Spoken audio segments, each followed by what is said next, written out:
think you've been getting a pretty good response on Lab Rats lately, because that episode is fabulous. We could watch it over and over again. We hope. Well, go ahead and fill us in on your experience working on the show.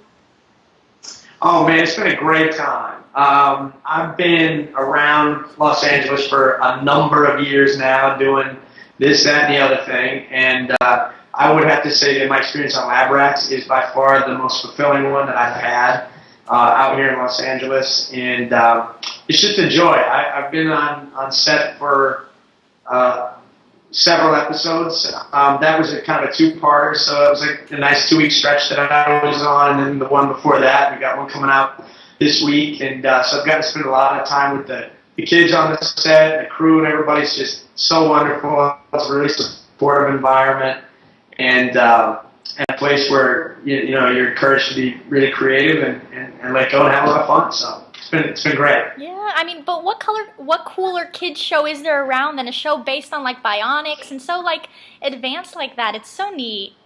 It really is. You feel like you're in like like Star Wars on TV. Yes. Like the storylines are epic and the characters are epic, and you know you're surrounded by all these great special effects, and the writing is spectacular, and yeah, it's a lot of fun. It's a lot of fun. Yes. Well, tell us about Avalanche. What do you think we can expect? Well, without giving away too much, I think it's going to change some things. You know, it gets into a little more. It gets a little more involved in terms of the relationships between the characters, how we're all kind of connected, and draw some folks closer that maybe oughtn't be close. So I think it's going to be a lot of fun. Interesting. I can't give away too much, though. Yeah, It would spoil the journey. Exactly. Yeah. We got to look forward to it. We just want to know, if Marcus is going to come back. So we're just wondering to see what's going to happen. That's what we're all wondering. I couldn't possibly tell you that, because the good people at Lab Rats would like bury me under the floor of the studio. Why? Because all you guys want to know so badly. Yeah, you better not tell her. You're going to end up like Marcus. That's exactly right. Buried in a heap of rubble. Yes, with a robotic stick back in. Yep. So, if you could have like any episode happen, an upcoming episode, what would you like to see happen in your own eyes? Well, you know that what's really intrigued me with the character, and me and Hal Sparks, who plays my brother on the show, we make a lot of references to our mother, and my character in particular has this deep-seated fear of his mother, and he literally faked his death to avoid her. So I've been telling everybody on set, I'm like, I really want to see who this woman is who raised us. Yes.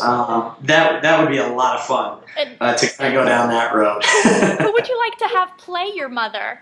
What actress? Great question. Meryl Streep? I don't know. That would be interesting.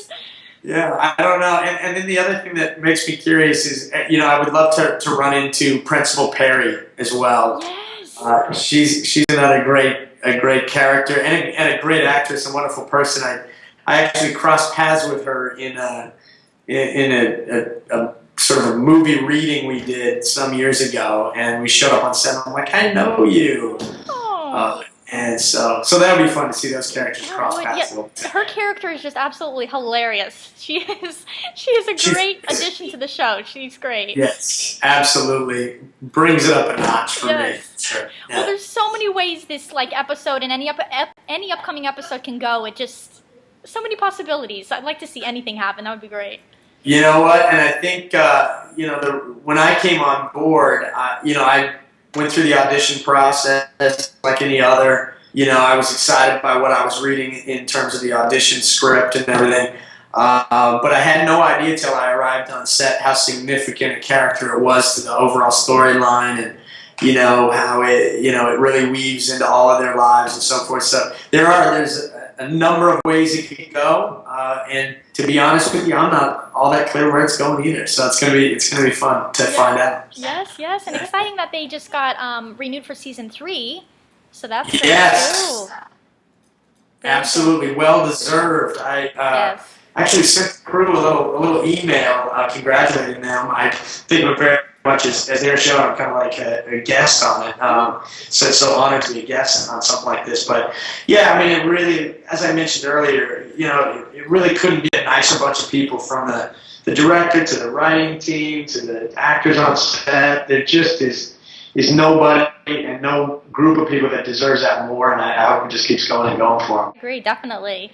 Yeah. Is there any other show that you'd really like to be on as well, or like as an actor, what other acting would you like to do as well? You know what? I'm a studier. I've been acting for a long time. I studied it in college. I teach it a little bit, and so that question's a tough one for me because I'm really wide open. I've played a bazillion different roles. This one's especially fun because playing the bad guy role is something every actor dreams of, because you just don't have so many parameters and limitations. You can kind of go crazy with it a little bit.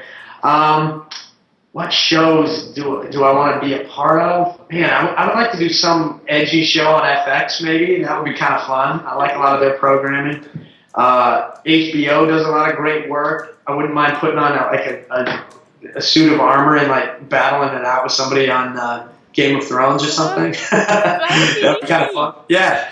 But I actually really like living in this world of television made for a younger audience, because I find that the fans to be really true and tried and very enthusiastic, and it's a really, really fun world to live in. It really is. Yeah, that's our favorite type of shows, because it's lighthearted too, and it's just fun. It really is, yeah. And like I said, playing a bad guy on a show like this is great because, yeah, you're kind of exploring that darker side of yourself a little bit, but it's all really tongue-in-cheek, and it's, the way I approach the characters, I wanted him to be somebody you can kind of root for anyway, despite the fact that he's, kind of selfish and flawed. But I hope that, there's somebody out there that kind of in the back of their mind is rooting for Douglas, maybe even feeling a little sorry for him. Yeah. Which, a venue like Disney XD and a genre like this one really lends itself to. Yeah. Now, if you could have any bionic power, what would you like to have? Anything in particular? Bionic power. Man. I always thought, like, being invisible would be a really handy thing to be. Yeah. Because, you could gather a lot of information that could be useful to you from moment to moment in life. So I guess being invisible would be kind of fun. Yeah. And it'd be great at parties, too. Good. That'd be great. Also, like reading minds. I always wondered if that's a good or bad thing. If you know what people are thinking all the time, it's like, do you want to hear it or not? I don't know. Yeah, you're putting yourself out there to get your feelings hurt a lot if you could read minds. I just assume, just go with what people are giving you on their face, because a lot of times what they're thinking can be kind of disturbing. Exactly. Okay, we'll go with your invisible one. That's better off. We're good. We're good with that. Invisible, because then if somebody says something that insults you, you can just disappear. You can disappear, yeah. Like you never even heard it. Yeah, that's right. I'm gone. I'm out of here. And speaking of like these shows like this, you were on one of our most favorite shows, which is Drake and Josh. Tell us about your experience working on that show. I loved it. It was great. I had no idea when I was shooting that show how prolific it would become. I mean, there are kids who are no longer kids. They've kind of grown up who approach me and can repeat the entire scene that I was in. And I was only in like one scene. So it was a blast to shoot. The kids were great. Is her name Miranda Cosgrove? Yeah, Miranda Cosgrove. She was really fun to work with. She probably had no memory of me whatsoever, but in between takes, she was like I don't know, 8 maybe years old at the time, and she and I had a really competitive game of foosball going in between takes, and she was really super competitive and really wanted to take me down. And if I remember correctly, I think she may have. She was quite good. They had a foosball table in the break room, so wow. Yeah, it was a lot of fun. It was a lot of fun. You need to see her again and like have that competition go again. We want to see. I think so. I think it's in store. Like I said, she probably has no memory of it, but what she doesn't know is I'm also very competitive. And I stored it away here, and I intend to maybe run into her one day and repay her on the foosball field. a little teeny foosball field. Yes. That would be neat. Maybe you should send a tweet out to her on Twitter. See, Twitter. I'm just getting. See, you're introducing me to Skype, and the good people at Disney were like, man, you gotta like tweet. You gotta get on the Twitter, and because I never really did anything like that either. I had a Facebook page, and that was it. And I barely kept that up. So I have embraced Twitter, and I'm building my followers. So yes, now that you say that, I should tweet. Yes. Miss Cosgrove. You should. How can she not take up that challenge though? She's gonna have to see it and be like, "Who is this? Who is this guy?" Who is exactly. She'll have no memory of me. She's grown way beyond the guitar salesman from Drake and Josh. But that show definitely is like one of our favorites. I mean, like. Definitely one of our favorites. It was a great show, and it was another fun one to watch those kids grow up on that show, and nice people, and for me that's what it always comes down to is like, what's the set like? What kind of environment is it? And I find again with so many of these shows that are made for younger audiences, the sort of culture on the set is just so positive and supportive, and all the ducks are in the row in terms of priorities, and they understand who their audiences are. And it kind of permeates through the set and all the folks on it, and that was another great example of that. A lot of fun. That's great. Are any of these shows with live audiences, or are they all closed sets? Great question. Both of these shows that you're talking about, Drake and Josh and Lab Rats, are closed sets. I'm not entirely sure, to be honest with you, why Drake and Josh was. I think it maybe had something to do with the age of the kids or something. I'm not sure. Lab Rats, from what they tell me, it's mostly because of the special effects that they do. So much of the show, is enhanced in the post-production process, and some of the stuff they do is a little bit dangerous, and they want to hit audience members with bricks and whatnot. So I think that's primarily the reason. Don't quote me. Well, you can't quote me on that, but don't quote me on that. But what's fun on the set of Lab Rats is they do have a group of what they call the laughers. And so it is kind of like performing for a live audience, because there's 12 or 15 amazing people who sit there and watch you perform and respond to what you're doing, and it just really fuels you and helps the writers and us actors get to know what's working, what's not working. And so it's kind of like having a live audience without the live audience in a way. Interesting. Well, you taught us something new. We didn't even know that. Behind the scenes. There you go. Hopefully I didn't give away any top secret, information. I don't know. Do you think it would be easier filming with or without a live audience, like how it is now, or do you think kind of a live audience would help, or not so much? Or I come from theater. Mm-hmm. My background, I started in theater. I did a lot of improvisation on my way up to Hollywood, and I have done a couple of live audience shows. And I find it to be very exciting. As an actor, it is a blast to work with that live audience, just because you're getting that immediate feedback. There's just an energy in the room that you don't necessarily have with a closed set. So, if I had my druthers, I would definitely choose to perform, for a live audience. I love the combination of working on camera with an audience, because I think, in the big scheme of things, I do like working on camera more, just because it's able to pick up a lot of the subtleties that you're contributing to the scene or the moment.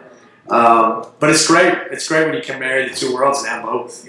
Right. So, are you working on anything now with kids in theater, like you said? Do you have anything going like that?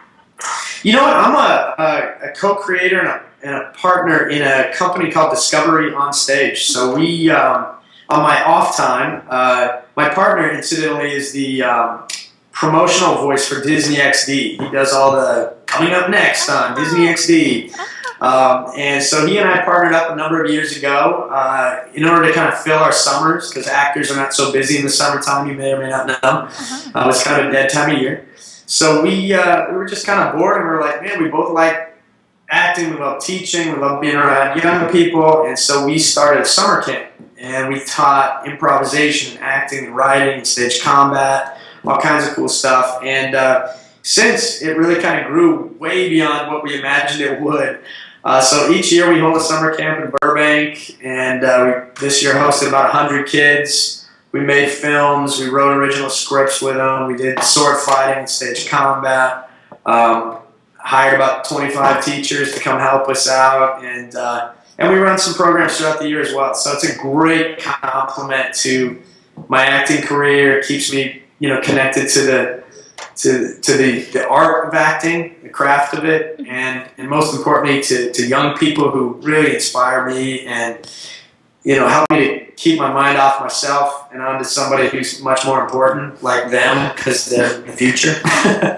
So it's a great combination of things to have the acting career going, but also be able to connect with and work with young people as well. That's very neat.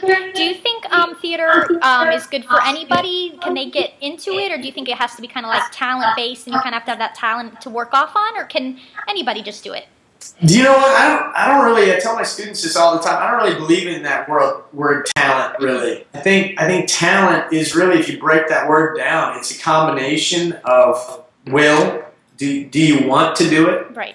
Hard work. Are you willing to put in the hard work for it? And common sense. I think you have to be a very smart, intelligent person to be an effective artist or actor. So no, I don't think you have to have quote unquote talent. I think it's something that can be certainly developed. I think the most important part of it is how bad you want it, and then the other two things get mixed in as well. So I don't want to say like anybody can walk up on stage and do it, but I think if you have a will to do it, you certainly can learn how to be a great actor. So yeah, and to further answer that question, I think theater is great for everybody. Yeah, the other thing that I do a lot of times, I take the improvisational background that I have and I teach corporate executives. We've got a program that we work with corporate executives, teaching them leadership skills and collaborative skills, things like that. And it's all theater based. So I think theater is a really unique educational tool. It brings the best out of everybody. It requires that you trust the people you're working with, celebrate the people you're working with. So yeah, I absolutely believe that theater is a great thing for any human being, let alone anybody who wants to become an actor, obviously. Yes, that's all great and very inspiring. Yeah, well, thank you. Yeah, and we always wanted to know, how do actors remember all of their lines? I mean, I know it's a simple concept, but it's like you're given so many lines. How do you remember it? That's a great question too. I think that is one of those things, like I'm talking about.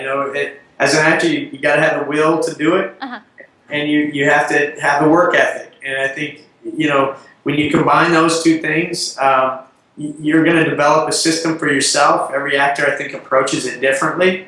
For me, one of my little tricks is I never sit down when I'm memorizing lines. I always am on my feet, moving around. And I don't know what it is. I don't know the science behind it because I'm not a scientist. But I do know that for some reason, when I'm moving around and repeating lines, it sinks into my body, and it happens very quickly for me now. A lot of times I'll get a script like the night before for an audition, or even a scene like for Lab Rats, you'll get script changes the night before you shoot. And as long as I kind of follow that pattern of getting up on my feet, connecting my words to my body, it sinks in really quickly. I can almost memorize like a whole script in an hour or two. So yeah, that's my trick. I don't know, but everybody does it different. Some people write it down. Some people sit and study, I suppose. But for me, I gotta move. The life of an actor. This is the That's tips right. and tricks. Who knew, right? So when you're not acting, what do you like to do in your spare time? Yeah, I like the outdoors. I'm a big nature guy, so I like to hike. I'm a bit of a fly fisherman. I like backpacking. It's a great contrast to the city of Los Angeles to get up and out of it, and it lends me a lot of perspective on what it is I'm doing and why I'm doing it. To get kind of back to nature for fear of sounding a little idealistic or something, but. No, I like trees, and I like rivers, and I like mountains.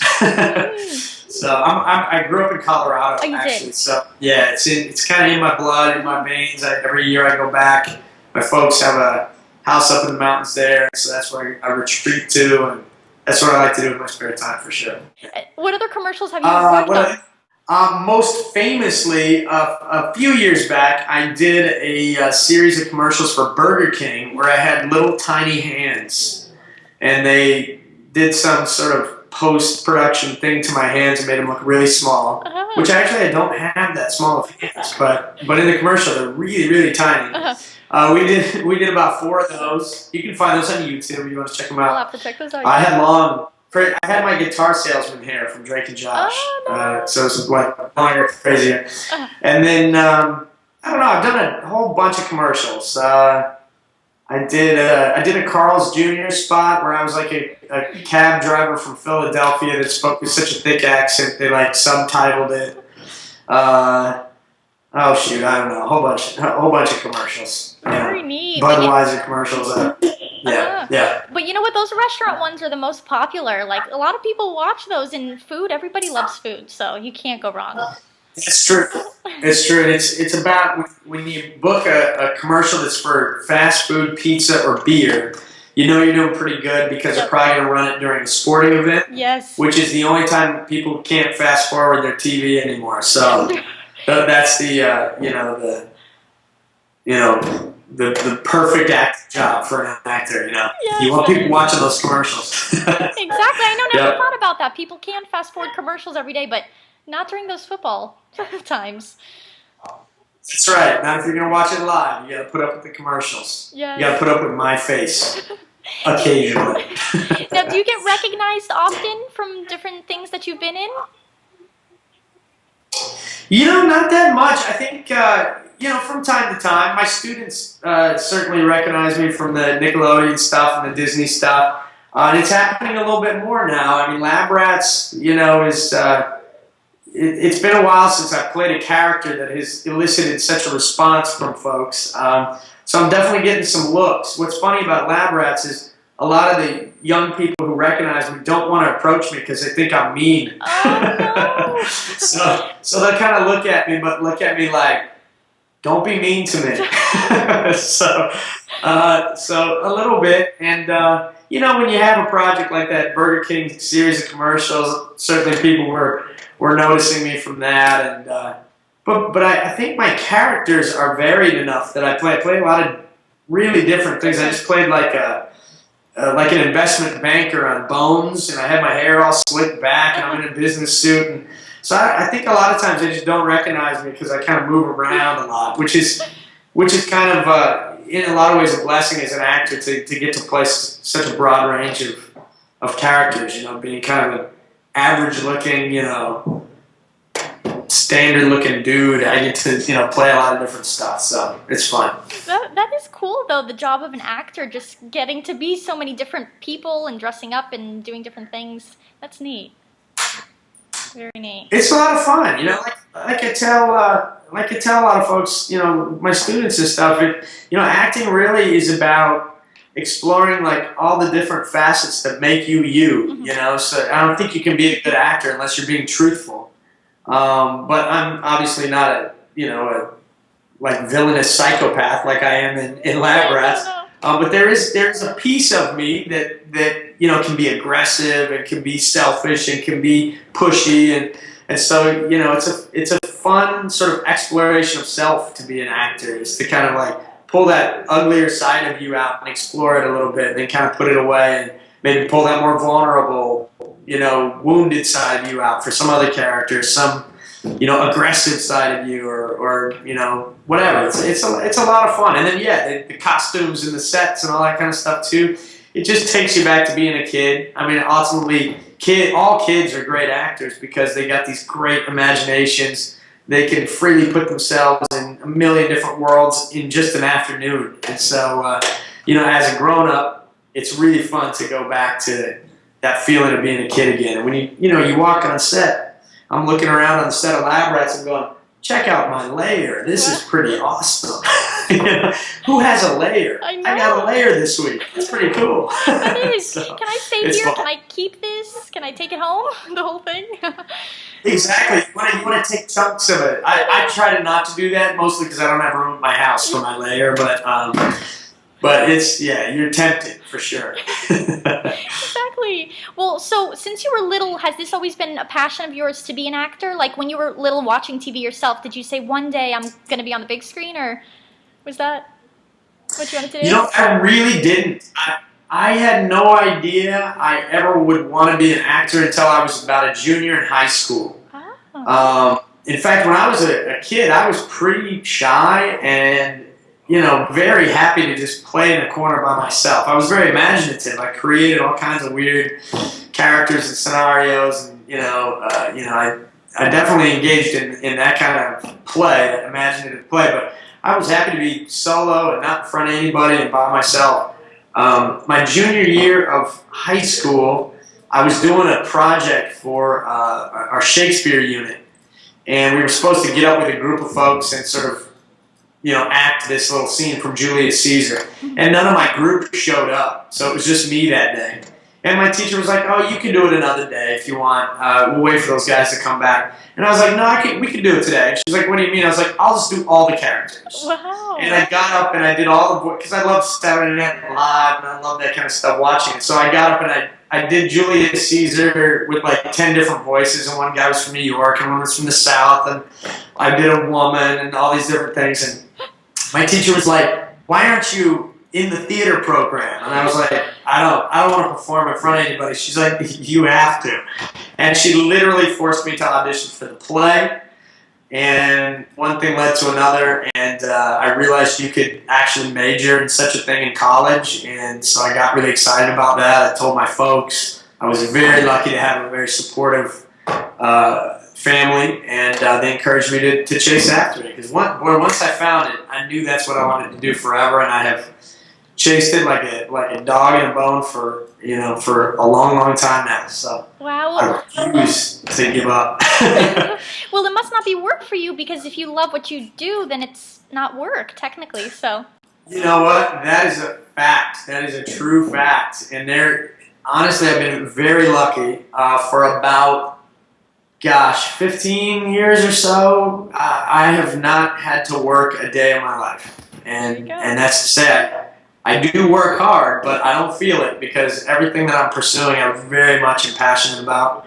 And man, if there's one thing I could tell anybody out there, is find that thing you're passionate about. It's something my grandfather told me. He said, "Son, find something you're passionate about, and you'll never work a day in your life." And that is a true fact. Oh, that's great. And any advice for people out there when they get a lot of no's, or like something they're rejected quickly in like the industry? What advice do you have for them to keep on going? Because a lot of no's might come forward and then they're going to just stop and give up. But the key is not to give up. So. Yeah, absolutely. I think I always think of a no as one no closer to a yes. You know, you got to have a lot of no's in order to get a yes. And I am certainly no exception to that rule. I know a lot of actors who've gotten very lucky right out of the gates. You know, I am not that guy. I've had to work very hard for everything that I've accomplished, and I think, you know, if it's what you want to do, there is absolutely no reason why anything or anybody should ever get in your way of doing that. So long as you're willing to, like I mentioned earlier, put in the time and the effort, the energy, and educate yourself. You know, you just got to keep moving forward and understand that each no is a step toward a yes.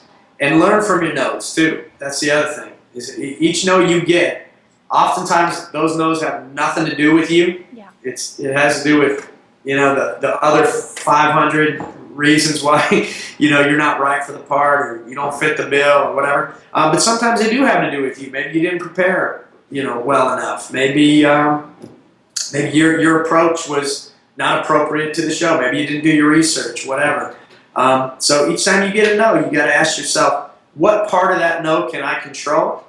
And then how can I change it and improve on it? And just, you know, keep building, keep growing. You know, the day you stop growing is the day you stop. So, you know, I don't intend to stop. So I'm a work in progress. Exactly. Great advice. Good advice. Yeah. And then we have a couple get to know you questions. So first off, go ahead and tell us one thing we may not know about you. One thing you may not know about me. Gosh. That's a tough question. Or I don't know. do you have a hidden talent, or? I am I am a really good whistler. Okay, can you go ahead and whistle for it? Can you show us this talent? Sure, I can. I've often thought I was born in the wrong era because, you know, there used to be a lot of whistling theme songs and things like this. But it's not like whistling like this, just loud. I mean, I'm a melodic whistler. So, yeah, I don't know, like, your viewers probably have no reference to the old Andy Griffith show, but the whole theme song of that show was whistling, and it went something like this. It was like...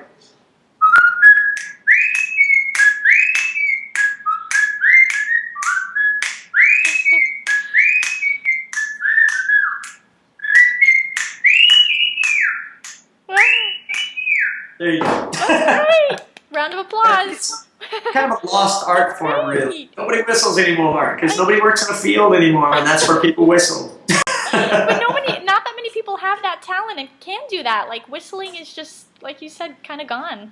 It's true. It really is. I actually was talking to this Latin American friend of mine, and he was saying how everybody in his family, like his relatives, could all whistle because they were all like outdoor work with your hands people, and the way you pass your time is to whistle. And I was like, man, maybe that's why it's kind of like drifting away, because, you know, we're all on the computers and we're in offices and classrooms, wherever. We're not out under the sun passing the time with folks. So I don't know, but I like to whistle. Yeah. And do you have a prized possession or something you can't live without? A prized possession that I can't live without. Man, you know, my family. Like, I couldn't live without my family. That's probably too deep of an answer, but I think that my family is like so supportive and loving and encouraging of me that I couldn't live without that. I'm not really into things, to be honest with you. Stuff. You know, one thing I am into though, I really like jeans and shoes. so you know, could I live without jeans and shoes? Probably, but would I want to? Not really. I really like jeans and shoes. Okay. So that's my shallow response, and my family's my not so shallow response to that question. Good answers. Good answers. Oh, I like a good pair of Diesel jeans. Whatever. And you picked a good jean company. Diesel's good. Diesel's good. I love some Diesel jeans. I tell you what, I go in that store and I'm like, I feel in danger of like losing my savings account. So everybody knows what to get you for your birthday now. Gift cards to Diesel and jeans. That's right. So it's thick, that nice thick denim that they have and nobody else does. You know, they hold their shape. Yep. That's it. Yep. And we're gonna ask you your favorite fast food restaurant now, but I think you might be torn by your commercials you've been in. You know, Pizza Hut and everything, and Burger King. Is there a certain one that kind of lures you in a little bit more that you like? Well, to be honest with you, both of those companies have released me, which means I'm no longer officially on their books. So until they get back to me, I'm not going to give them a free plug. My favorite fast food restaurant, honestly, is this. I think it's a local chain out here in Los Angeles area called Habit Burger Grill. Yes, the Habit. Okay. I really like the Habit Burger Grill. They're spectacular. And you know what's funny about that place is the customer service is amazing because I believe, and I could be wrong, that it's an owner-operated organization. So all the people who work there have like a stake in the company or something. And you can tell because they are like passionate about their burgers, man. And they will like hook you up. Anything you want, they'll do it. Wow. Habit Burger Grill, man. Good stuff.